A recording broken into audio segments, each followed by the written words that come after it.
Okay, good afternoon all. Today we will discuss some of the further part of the GPS. Okay, GPS चा आपण पुढचा part बघूया. As this second section is totally based on a theoretical part, so you have to just keep all the things in mind. There is no such a technical aspect that it is like this way because of this and this. These are the things because of this thing is like this way. Okay, so all these things you need to keep it in your mind. Okay, लक्षातच ठेवावं लागेल. Just a minute.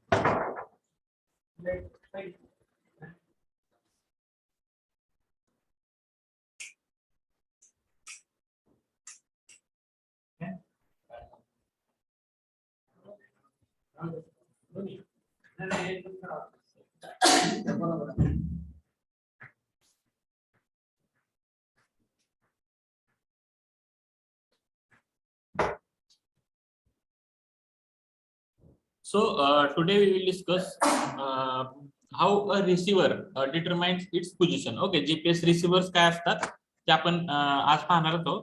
पण त्याच्या आधी पाहूया की how a receiver determines it's position. ठीक आहे, रिसीव्हर जे आहात ते त्यांची पोझिशन कशी डिटरमाइन करतात. रिसीव्हर म्हणजे एक सिंपल तुमचा मोबाईल जरी असला आणि त्या मोबाईल मध्ये आपण if we are using GPS in that, okay, तुम्ही लोकेशन फाइंड आउट करण्यासाठी, तर त्याला पण आपण सिंपली म्हणू शकतो की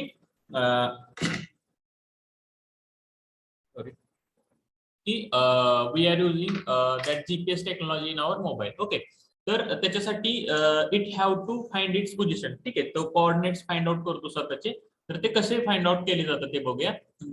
no doubt they are find out because of the 4 satellites which give the signals to that. Okay, so in perfect world where both the satellite receiver clocks would be perfectly synchronized with each other. ठीक आहे, आता एखादा जर location आहे आणि ते त्यांना find out करायचंय, तर एक सिग्नल जातो आणि सिग्नल चारी सॅटेलाइट कडून येतो. तर all this signal which come it should be in a synchronised time. ठीक आहे, म्हणजे प्रत्येकाकडून जो येणारा जो हे आहे सिग्नल आहे त्याचं टायमिंग सेम पाहिजे.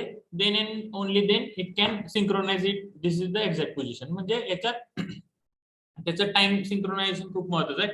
However, most receivers are incapable of calculating the accurate position using the just 2 satellites. जर 2 सॅटेलाइट जर आपण वापरलं, तुम्हाला मी पहिल्या लेक्चर मध्ये दाखवलं की 4 सॅटेलाइट असले की ते कसं चारी सर्कल हे होऊन एका पॉइंटला ते फाइंड आउट करतात. जर 2 सॅटेलाइट जर वापरलं तर काय होतं, एक्झॅक्ट पोझिशन फाइंड आउट होत नाही. ठीक आहे, कारण खूप मोठा एरिया त्याच्याने कव्हर होतो, सिंगल एरिया कव्हर होत नाही. ठीक आहे, so a dot in a example represent, आता मागच्या एक्झाम्पल मध्ये इथं दाखवलं ना, इथला जो डॉट आहे, ठीक आहे, so dot in example represent approximate location of where the receiver thinks it is based on the information provided by just 2 satellite. ठीक आहे, आता ह्याच्यावर काय वाटतं की ही जी इन्फॉर्मेशन येतली it is provided by the 2 satellites. ठीक आहे, now the receiver known that somewhere at the intersection of these 2 satellite signal, but there is that's the only improvement in the position calculation. जर आता हे दोन्ही जे satellite आहेत त्यांची जी त्रिज्या आहे ही एका डॉटला मॅच झाले. जर हे एकमेकांना क्रॉस झाले असते तर खूप मोठा एरिया ओव्हरलॅप झाला असता आणि इथे डॉट जर असेल तर you can get the exact location. पण हे एकमेकांना क्रॉस जर झाले, जवळ असतील सॅटेलाइट, तर it would be difficult for us. Okay, so the satellite signal pairs should be intersect at a precisely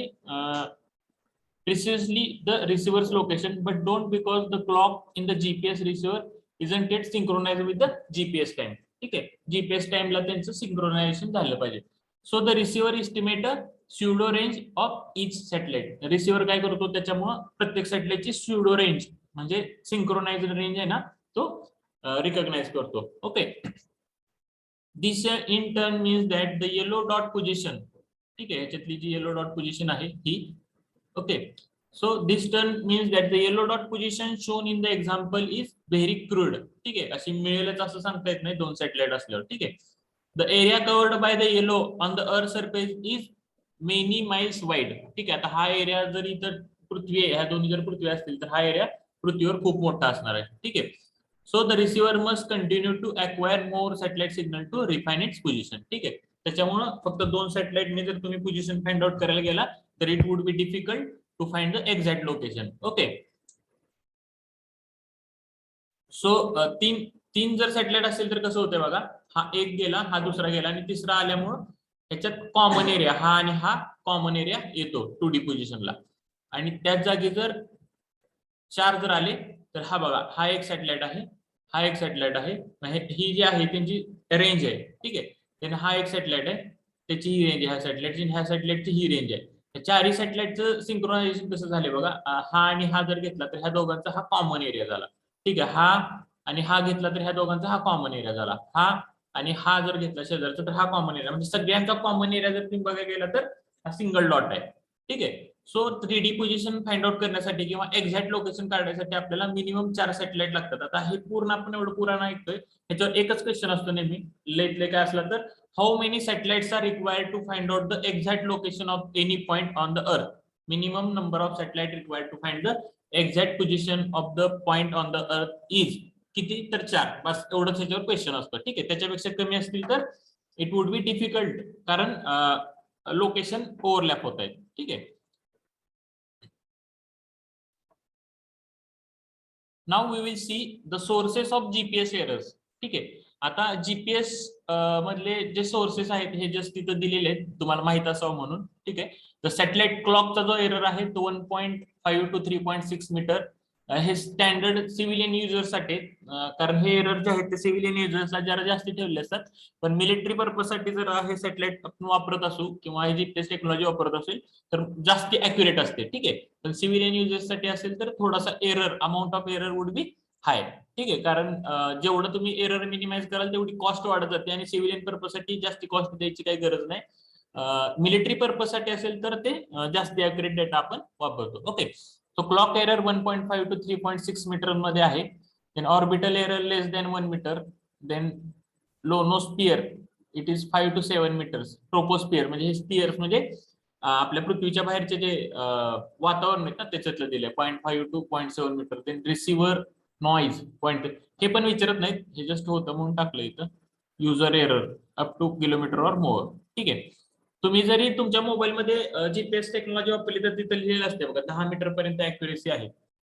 मग 10 मीटर ही थोडक्यात त्याचा एरर आहे, म्हणजे आपण 10 मीटर पर्यंत जर इकडे तिकडे गेलो तरी ते लोकेशन चेंज करत नाही लगेच. ठीक आहे.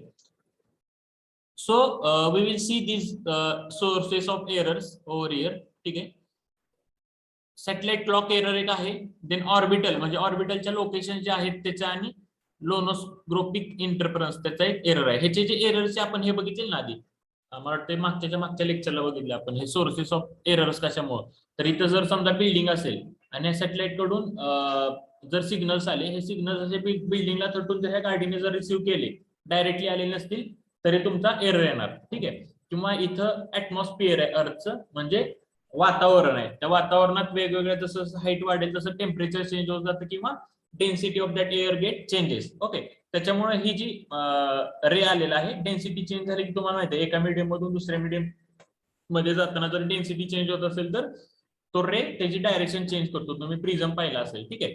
तर like that way due to the atmosphere, due to the various densities or moistures or temperatures also the signal might get deviate from the original location. आणि त्याच्यामुळे जो सिग्नल मिळालाय तो थोडासा एररनर्मस असणार आणि त्याच्यामुळे एरर येणार. म्हणजे बिल्डिंग मुळे म्हणा, ऍटमॉस्फिअर मुळे म्हणा, किंवा ही मुव्हिंग व्हेकल असेल तरी सुद्धा सिग्नल रिसिव्ह करताना जो काय एरर येतो तो पण आपल्याला कन्सिडर करावा लागतो. प्लस जर असे इलेक्ट्रिकल पोल्स वगैरे असतील तर तुम्हाला माहिती आहे की ह्या ज्या लाईन्स असतात इलेक्ट्रिकलच्या, these are carrying the electromagnetic waves, आणि त्या इलेक्ट्रोमॅग्नेटिक वेव्स असतात त्यांच्याकडला, they may attract the signals, आणि त्याच्यामुळे पण चेंजेस होतात, अट्रॅक्ट करून इकडून पुन्हा फिरून येऊ शकतात. ठीक आहे. So these are the errors. मग युजर्सची मिस्टेक पण असू शकते. युजर जो आपण वापरतोय त्यांनी वापरताना पण मिस्टेक केलेली असू शकते, किंवा आपण जे कॅल्क्युलेशन्स करतो ह्याचे जीपीएसचा डेटा मिळाल्यानंतर त्याचे जे कॅल्क्युलेशन्स करतो ते कॅल्क्युलेशन करताना पण एरर्स येऊ शकतात. ठीक आहे. हे मी एक्स्ट्रा इन्फॉर्मेशन टाकली, तुम्हाला एवढी काय नाही बघितली ती चालते. Okay.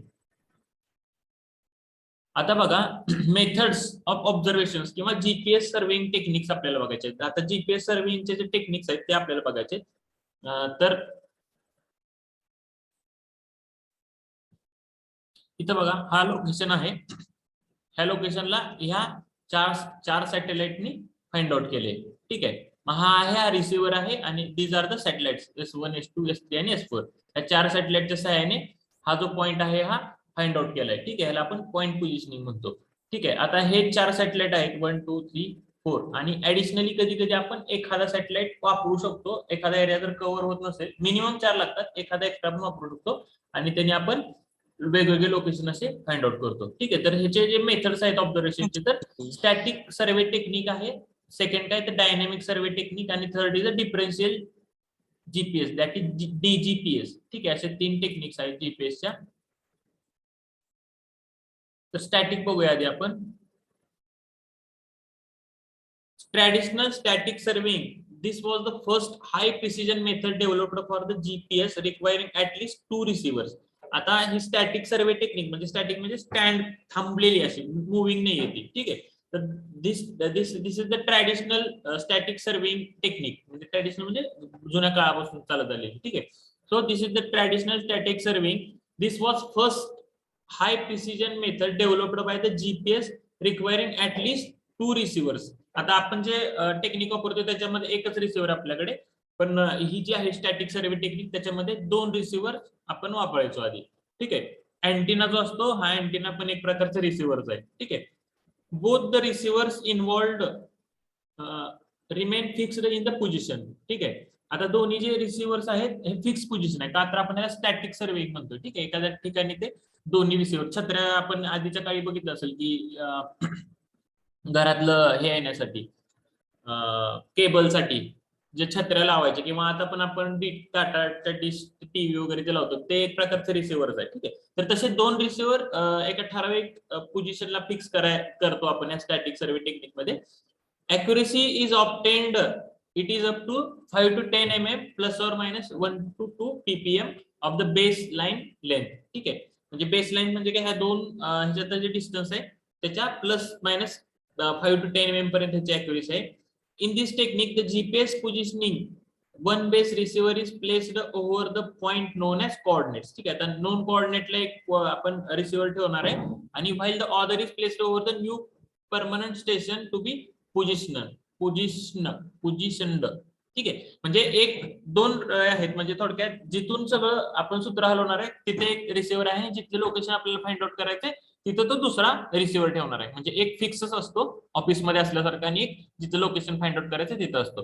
The limitation of this method is needs hours of observation required observation time depend upon the receiver. ठीक आहे. आता किती, आता जनरली कसं असतं, कुठली टेक्निक वापरतोय त्याच्यानुसार ते डिपेंड करतं की तो लाईव्ह डाटा देतोय का जुना डेटा देतोय का डेटा कलेक्ट करून नंतर इंटरप्रिटेट करून देतोय. ठीक आहे. तर ह्या केसचं लिमिटेशन काय, the limitation of this method is the need of hours of observation required times depend on the receiver. ठीक आहे. किती वेळ एखादा डेटा जर तुम्हाला द्यायचा असेल तर तो तुम्हाला किती वेळात देणार हे कशावर डिपेंड आहे, तर तुम्ही रिसिव्हर कुठल्या टाईपचा वापरलाय. ठीक आहे. किती अपग्रेडेड रिसिव्हर आहे त्याच्यावर डिपेंड करतं.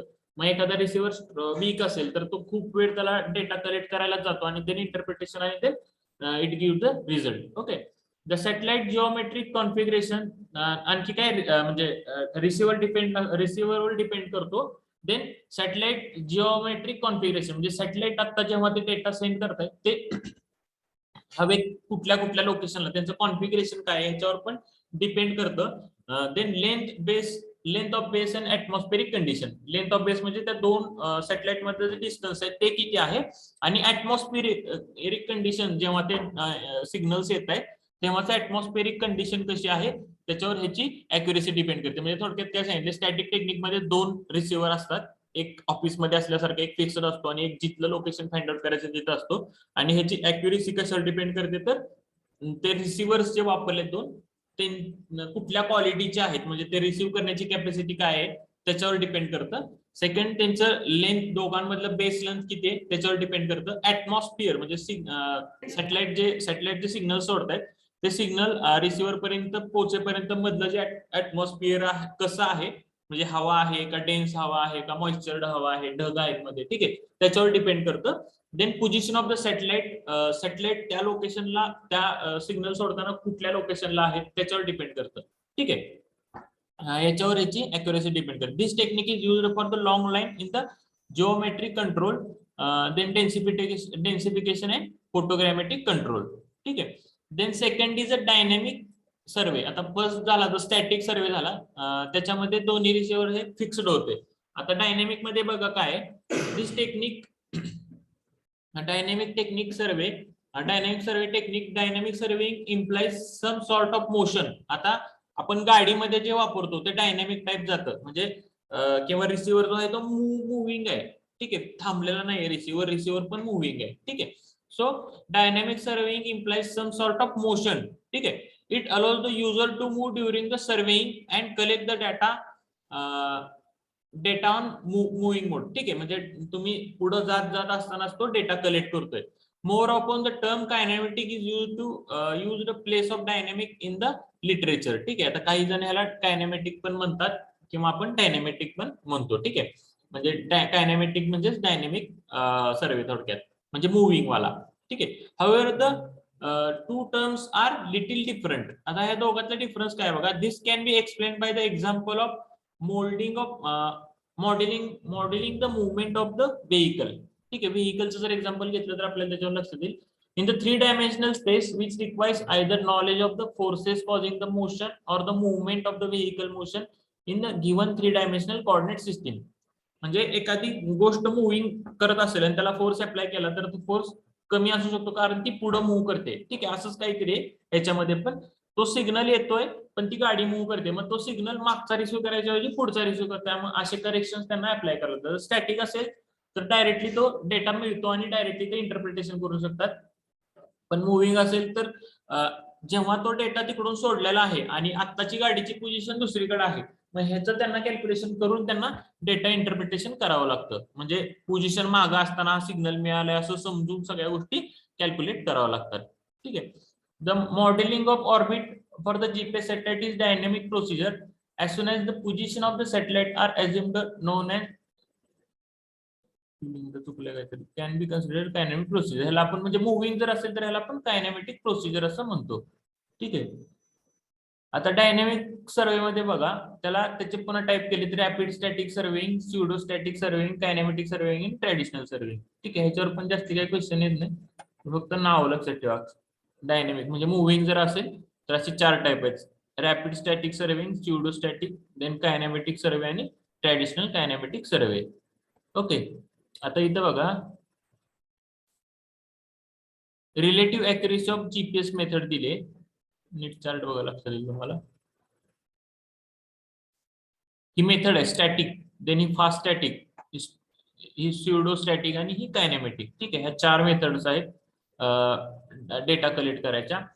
मग त्याचं टाइम मध्ये दिले. For the baseline 20 kilometre, slowest 1 आवर, 1 आवर नंतर त्याचा इन्फॉर्मेशन मिळते, ठीक आहे. ह्याच्यामध्ये प्लस और मायनस 20 मिनिट्स. याच्यामध्ये ही स्युडो डायनॅमिक ही स्लो आहे, कायनेमॅटिक ही फास्ट आहे, रिक्वायर्स 2 मिनिट्स और लेस पर वेक्टर. आता अॅक्युरेसी बघा प्रत्येकाची.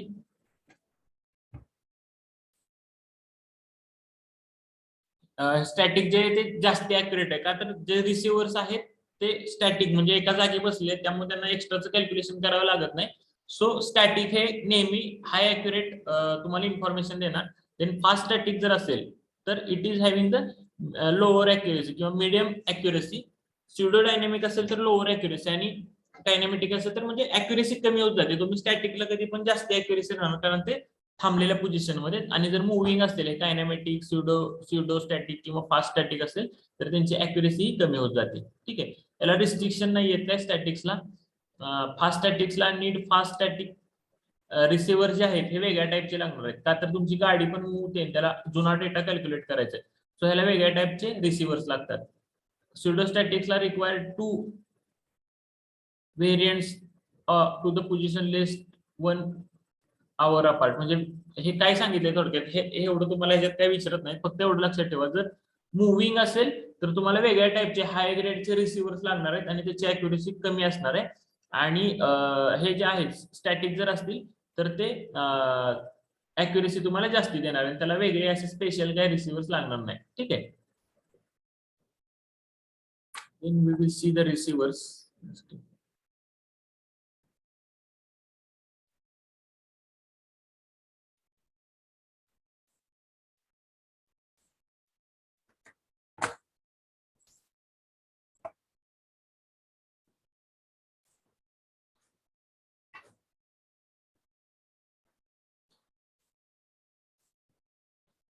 हा एक छोटा पॉइंट आपल्याला जीपीएस रिसिव्हर.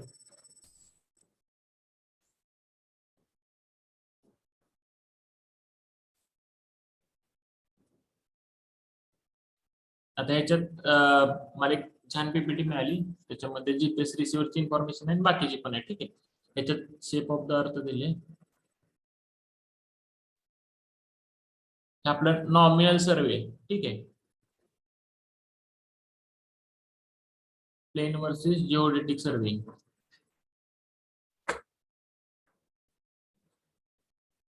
आता बघा, प्लेन सर्वे म्हणजे आपण जो सर्वे रेग्युलरली मशीन वगैरे वापरून ऍटो लेवल, डम्पी लेवल वापरून करतो तो प्लेन सर्वे. आणि जिओडेटिक सर्वे म्हणजे आपण सॅटेलाइटच्या थ्रू वगैरे करतो, त्याला आपण जिओडेटिक सर्वे पण म्हणू शकतो. त्यातला दोघांचा डिफरन्स बघा.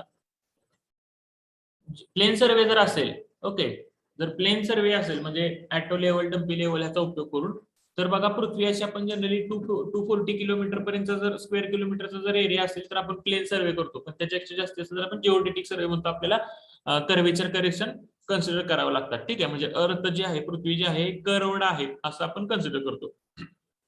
पण प्लेन सर्वे मध्ये आपण पृथ्वी ही प्लेन आहे असं समजूनच सर्वे करतो. जर जवळच्या लोकेशनचा जर सर्वे असेल तर जनरली आपण प्लेन सर्वे करतो. तर प्लेन सर्वे मध्ये बघा, the earth surface is considered as a plane surface. ठीक आहे, म्हणजे 240 किलोमीटरच्या आतला जर सर्वे असेल तर त्याला आपण प्लेन सर्वे म्हणतो. आणि ह्याच्यामध्ये आपण अर्थ सरफेस जो आहे तो प्लेन आहे असं समजतो. पण जिओडेटिक सर्वे जर करत असो आपण, तर अर्थ surface is considered as a curved surface. ठीक आहे, कर्व असं म्हणजे पृथ्वी पूर्ण कर्वड आहे अशी समजून आपण काम करतो. म्हणजे थोडक्यात तुम्ही जर हे बघितलं असेल कर्वेचर करेक्शन्स वगैरे,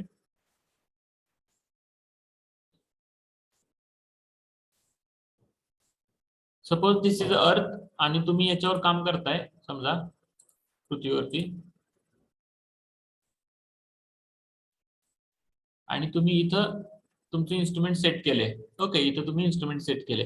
मग तुम्हाला माहिती आहे इन्स्ट्रुमेंट सेट केल्यानंतर समजा हे ॲटो लेवल आहे, तर हे एक्झॅक्टली हॉरिझॉन्टल होतं. जेव्हा तुम्ही लेवलिंग करता त्याचं तेव्हा ते एक्झॅक्टली हॉरिझॉन्टल होतं. ठीक आहे, असं कर्वड नाही होत, ते हॉरिझॉन्टल करतो आपण पृथ्वीला. ठीक आहे, म्हणजे त्याच्या ग्रॅव्हिटीच्या डायरेक्शन मध्ये त्याला परपेंडिक्युलर करतो. ठीक आहे, मग तुम्ही जेव्हा डिस्टन्स मेजर करत असता तेव्हा असं असं डिस्टन्स मेजर करता. ठीक आहे, मग हे डिस्टन्स तुम्ही कर्व समजला, आणि पृथ्वी पण कन्सिडर आधी कशी केलेली होती, तुम्ही आधी पृथ्वी कन्सिडर करताना अशी लेवल केलेली होती आणि तुम्ही डिस्टन्सेस फाइंड आउट केलेले असतात. पण पृथ्वी अशी ऍक्च्युअली मध्ये अशी वळली आहे. ठीक आहे, तुम्ही कन्सिडर केलेली असती अशी, म्हणजे पॅरलल प्लेन गेले असं समजतो ना, हाईट ऑफ इन्स्ट्रुमेंट आहे. तर आपल्याला आपण हे डिस्टन्स मेजर करतो पण ऍक्च्युअली एवढं डिस्टन्स असतं. ठीक आहे, मग हे कधी ऍक्ट होतं, तर जेव्हा तुम्ही पृथ्वीच्या खूप मोठ्या एरियावर काम करत असता तेव्हा तुम्हाला पृथ्वीचा सरफेस हा कर्वड आहे असं समजून तुम्हाला करेक्शन्स अप्लाय करावे लागतात. म्हणजे ही जी क्वांटिटी आहे तुम्हाला सेपरेटली फाइंड आउट करावी लागते, एवढी. ठीक आहे, एवढी क्वांटिटी तुम्हाला सेपरेटली फाइंड आउट करावी लागते. ठीक आहे, त्याचे मग फॉर्म्युले 0.06 675 गुणिले डी स्क्वेअर, डी म्हणजे डिस्टन्स वगैरे ते आहे तुम्हाला. तर तो एक कर्वेचर करेक्शन मध्ये, आणि तुम्ही खूप मोठ्या वास्ट एरियावर सर्वे करत असता त्यामुळं वातावरण जास्त, त्याच्यात मग डेन्सिटी कमी जास्त असल्यामुळे ते रिफ्रॅक्शन करेक्शन आणि कर्वेचर करेक्शन असे दोन करेक्शन करून तुम्हाला एरिया फाइंड आउट किंवा आर एस फाइंड आउट करावं लागतात. ठीक आहे, तर तो आपल्याला पार्ट नाही बघायचा, तर आपल्याला बघायचं की डिफरन्स बिटवीन जिओडेटिक सर्वे आणि प्लेन सर्वे. ठीक आहे, तर प्लेन सर्वे मध्ये बघा, the earth surface is considered as a plane surface. अर्थचा जो सरफेस आहे तो आपण प्लेन आहे असं कन्सिडर करतो. जिओडेटिक मध्ये कसं आहे समजतो की कर्वड आहे. ठीक आहे, then the curvature of earth is ignored. कशात? तर प्लेन सर्वे मध्ये. प्लेन सर्वे मध्ये आपण कर्वेचर आहे असं समजतच नाही, कारण आपण छोट्या भागात काम करत असतो ना. जरी पंढरपूरचा एरिया जरी आपण बघितला तरी आपल्याला तो प्लेनच आहे असं वाटतं, पण जेव्हा आपण पंढरपूर पासून पुणे मुंबई पर्यंत जातो तेव्हा आपल्याला लक्षात येते की पृथ्वी जराशी गोल होत गेली आहे. ठीक आहे, जर तुम्ही हाय लेवलवर जर बघत गेलात, the curvature of earth is taken into consideration when you do with the geodetic surveying. Okay, the line joining any two station is considered as a straight line. Static survey मध्ये किंवा plain surveying मध्ये दोन point जर आपण join केले तर ते straight line असं कन्सिडर करतो, पण जिओडेटिक सर्वे मध्ये आपण त्या लाईनला कर्वड लाईन म्हणतो आणि त्याचं सेपरेट मेजरमेंट करतो. ठीक आहे, triangle form by 3 points on a plane surface are plane surveying मध्ये. आणि ट्रायंग्युलर सर्वे असेल किंवा सॉरी जिओडेटिक सर्वे असेल तर triangle form by any 3 points is considered as a spherical triangle. ठीक आहे, असा पृथ्वीवर असा ट्रायंगल बसवलाय, असं स्पेरिकल ट्रायंगल म्हणतो त्याला. The angle of triangle are considered as a plane angles in case of plane surveying, and angles are considered as a spheroidal किंवा spherical angles in case of the geodetic surveying. आता इथं बघा खाली दिले, this is carried out for the small area less than 250 kilometre square. 250 किलोमीटरच्या आतला जर area तुम्ही सर्वे करत असाल तर it is considered as a plane survey. पण तुम्ही खूप मोठ्या एरियावर काम करताय, समजा तुम्ही पूर्ण भारताचा सर्वे करायला घेतलाय, at that time you have to consider the geodetic surveying. ठीक आहे, तुम्हाला जिओडेटिक सर्वेइंग करून ती गोष्ट करायला लागेल. म्हणजे this geodetic surveying is carried out when you are doing the survey on the large scale. 250 kilometre स्क्वेअरच्या एरियावर तुम्ही कन्सिडरेशन करत सर्वे करत असाल तर you have to consider this. ठीक आहे, now these are the receivers. आपण रिसिव्हर्स बघणार होतो, कोणते कोणते रिसिव्हर्स आहेत. तर GPS antenna, receiver and controller. तर हे बघा अशा टाइपचे अँटीना असतात जीपीएस रिसिव्हर, जे इन्फॉर्मेशन रिसिव्ह करून घेतात. ओके, यू कॅन सी हा जो आहे हा जीपीएस अँटीना आहे आणि हा डेटा रिसिव्ह करतो आणि ह्या केबल थ्रू ते कनेक्ट केलेले असतात त्यांच्या ह्याला सॉफ्टवेअर्सला, आणि त्याच्यावर डेटा इंटरप्रिट केला जातो. हा पण एक छोट्या प्रकारचा रिसिव्हर आहे. हा जो येलो कलरचा जो दिसतोय हा पण एक सर्वे कंट्रोलर इन हँड. हा कंट्रोल करण्याचा सर्वेअर आहे आणि हा रिसिव्हर आहे छोटा. ठीक आहे, ह्याच्यावर पण डेटा आपण कलेक्ट करतोय. ठीक आहे, इथं बघा, इथं पण दाखवले, हा रिसिव्हर आहे, हा थोडी तबगडी असल्यासारखा, आणि ह्याच्यातला डेटा ह्याच्यात कलेक्ट केला जातो आणि मग इंटरनेटला कनेक्ट असतात आणि डायरेक्टली कॉम्प्युटरमध्ये हा सगळा डेटा येतो. ठीक आहे, these are the GPS receivers, antenna and receivers. This is how the GPS surveying is done. Historical मध्ये दाखवले बघा, हे 4 सॅटेलाइट इन्फॉर्मेशन देत आहेत, 1 2 3 4, आणि ऍडिशनली 5वा पण सॅटेलाइट कधी कधी आपण वापरतो जर तो एरिया कव्हर होत नसेल तर. ठीक आहे, these are some photographs of GPS receivers.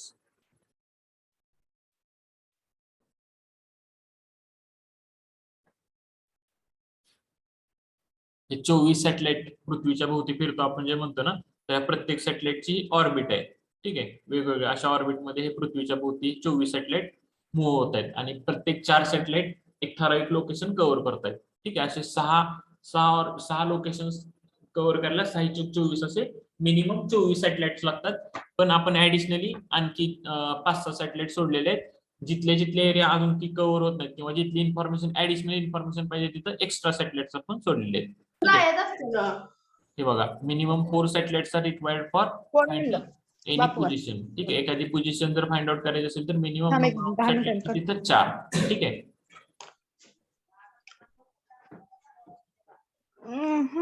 These are the 3. हे पण आपण पाहिलं की हे सॅटेलाइट पृथ्वीभोवती फिरतात. आपण युजर सेगमेंट म्हणजे ज्याला रेडी इन्फॉर्मेशन पाहिजे तेच comes under the user segment. ठीक आहे, हा मास्टर स्टेशन आहे जिथून हे सॅटेलाइटला कंट्रोल केलं जातं. ठीक आहे, मास्टर स्टेशनवरून सॅटेलाइटला कंट्रोल केलं जातं. देन मॉनिटर स्टेशन आहे, याच्यावरून पण सॅटेलाइटला कंट्रोल केलं जातं आणि त्याच्यात जर काही प्रॉब्लेम असेल तर ती इन्फॉर्मेशन मास्टर स्टेशनला दिली जाते. म्हणजे ह्या तिघांच्या कोऑर्डिनेशनने सॅटेलाइट ऑर्बिटमध्ये मूव्ह करतायत. ठीक आहे, या तिघांच्या coordination master station, monitor station आणि satellite.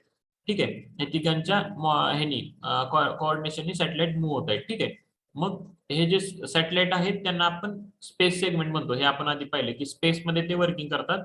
This comes under the space segment. ठीक आहे, देन जे कंट्रोल करणारे आहेत म्हणजे मास्टर स्टेशन, मॉनिटर स्टेशन आणि ग्राउंड अँटिना, हे तिन्ही गोष्टी कंट्रोलिंग सेगमेंट मध्ये आहेत. So this comes under the control segment. ठीक आहे, हे कंट्रोल सेगमेंट मध्ये येतात. आणि युजर सेगमेंट मध्ये काय, जे रेडी टू यूज इन्फॉर्मेशन वापरणारे आहेत, रेडी टू यूज इन्फॉर्मेशन ह्याचे जे वापरणार आहेत, this comes under the user segment. म्हणजे आपला साधा मोबाईल जरी आपण बघितलं तर it comes under the user segment. तेच पुन्हा इथे दाखवले, मास्टर स्टेशन, हे कंट्रोल स्टेशन आणि ग्राउंड अँटेना हे एकमेकाच्या कोऑर्डिनेशननी हे सॅटेलाइटला कंट्रोल करतात. So this is space segment, these are the master station, control station, ground antenna, हे तिघांच्या कोऑर्डिनेशननी हे सॅटेलाइट वर्क होतात. ठीक आहे, हे कंट्रोल सेगमेंट आहे, हे युजर सेगमेंट आहे.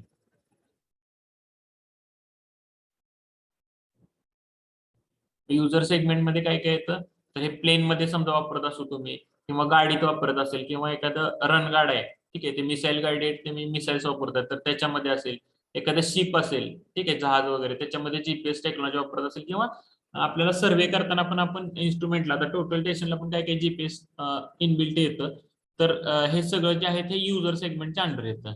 ठीक आहे, स्पेस सेगमेंट मध्ये हे सॅटेलाइट येतात, सॅटेलाइट कडून हे सिग्नल डायरेक्ट येतात. आणि हे जे आहे कंट्रोल सेगमेंट वरून डेटा पाठवला जातो आणि डेटा रिसिव्ह केला जातो. ठीक आहे, आणि त्याचं इंटरप्रिटेशन करून पुन्हा इकडे मिळतं युजर सेगमेंटला रेडीमेड डेटा.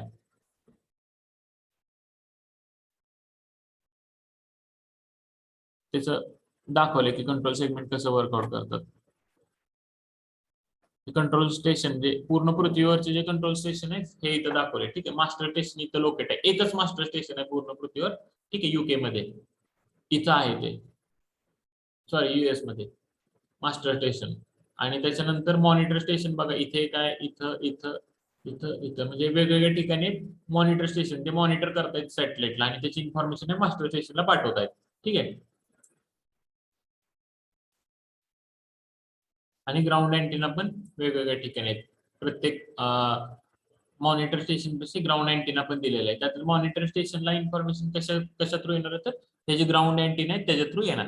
ठीक आहे, so these are the locations of control segment. ठीक, कंट्रोल सेगमेंट मध्ये ह्या तीन गोष्टी येणार, monitor control station, monitor station, master control station, monitor station आणि ग्राउंड अँटिना. ठीक आहे, आणि हा पुन्हा आला युजर सेगमेंट आपला. आता हे एक्सकॅव्हेशन करायचं आहे ना, काहीतरी करायचंय, तर त्याच्यासाठी त्यांनी जीपीएस टेक्नॉलॉजी वापरायला लागलेत. तर हे सुद्धा एक युजर सेगमेंटच एक्झाम्पल आहे. The base station receives the satellite positioning information concept and its accuracy radius ratios depends on the machine. ठीक आहे, इथं बघा, हा जीपीएस चा एक मोबाईल सारखंच आहे, ह्याच्यामध्ये पण त्यांनी लोकेशन दिलेलं आहे की किती आहे. आणखी काय असतं माहितीये का, समजा कोयना डॅम आहे, कोयना डॅम पासून पंढरपूर पर्यंत एखादा कॅनल आणायचा, we have to dig out one canal from Koyna dam, किंवा कोयना नाही, आपलं उजनी डॅम आहे, उजनी डॅम पासून पंढरपूर पर्यंत एखादा कॅनल आपल्याला आणायचा आहे. तर आपल्याला तिथून आरेल इकडे आणायचे असतील तर आपण मॅन्युअली टोटल स्टेशन किंवा ह्यांनी आरेल आणणं खूप अवघड आहे. तर ऑल दिस आरेल्स we can find out by using this GPS. GPS is ट्रॅकनेस काय होतं, तुम्हाला रफली तिथली आरएल मिळते, आणि ते इन्स्ट्रुमेंट पुन्हा जिथं तुम्हाला एक्झिट पॉईंट आहे तिथं तुम्ही धरलं की तिथे एक बटन दाबलं की तुम्हाला तिथली आरएल मिळते, आणि त्या दोघांचा डिफरन्स मिळतो डायरेक्टली. ठीक आहे, छोटस इन्स्ट्रुमेंट आहे, आपल्याकडे आहे कॉलेजमध्ये तुम्हाला दाखवा. इथं बघा युजर सेगमेंट, हे पण इथं जीपीएस टेक्नॉलॉजी वापरायला लागले for giving the grades of the roads. आता जनरली कसं आहे, आपण गावातले वगैरे रोड बांधतो तिथं सगळ्या आसपासचे लोकेशन असतात, तिथून आपण रेफरन्स घेऊ शकतो. पण जेव्हा आपण एरिड एरियात किंवा खूप मोठ्या वास्ट एरियामध्ये एखादा सर्वे करत असतो, then it is difficult to find out the location, म्हणजे ज्याला काहीच रेफरन्स नाहीये तिथलं लोकेशन फाइंड आउट करणं आपल्याला अवघड जातं. आणि मग तेव्हा आपण हे जीपीएस की ट्रॅक्स वापरू शकतो. Just a minute.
हे जीपीएस सिग्नलचं तेच दिलंय पुन्हा.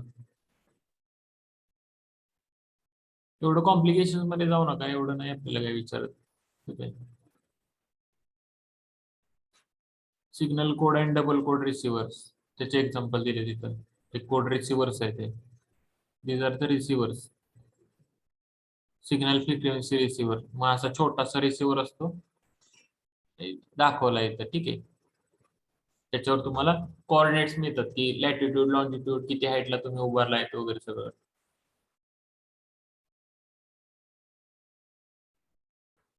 वेगवेगळ्या कंपनीचे येतात असे रिसिव्हर्स, पॉपकॉर्नचे वगैरे.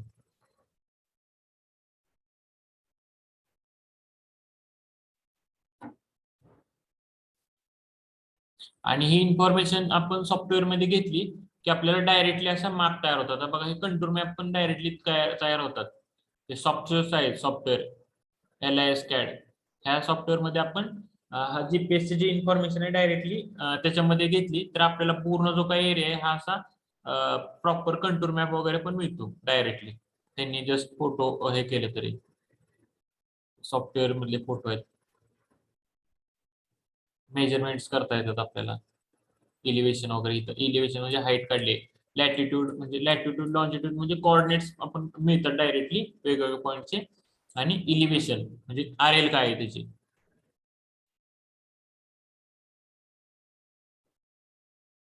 म्हणजे जीपीएस कसं मॉडर्न होत गेलं, मॉडर्नायझेशन म्हणजे आधी जीपीएस IIA आणि IIR हे होतं, त्याच्यानंतर जीपीएस IIRM आणि IIF आलं, आणि त्याच्यानंतर मॉडर्नायझेशन कसं होत गेलं त्याचं ते दिलेले.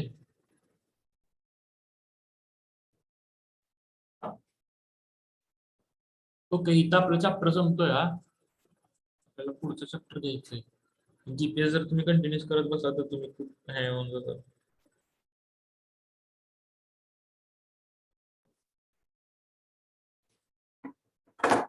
ओके, नाव ठीक आहे. इथं हा चॅप्टर संपलाय आपला.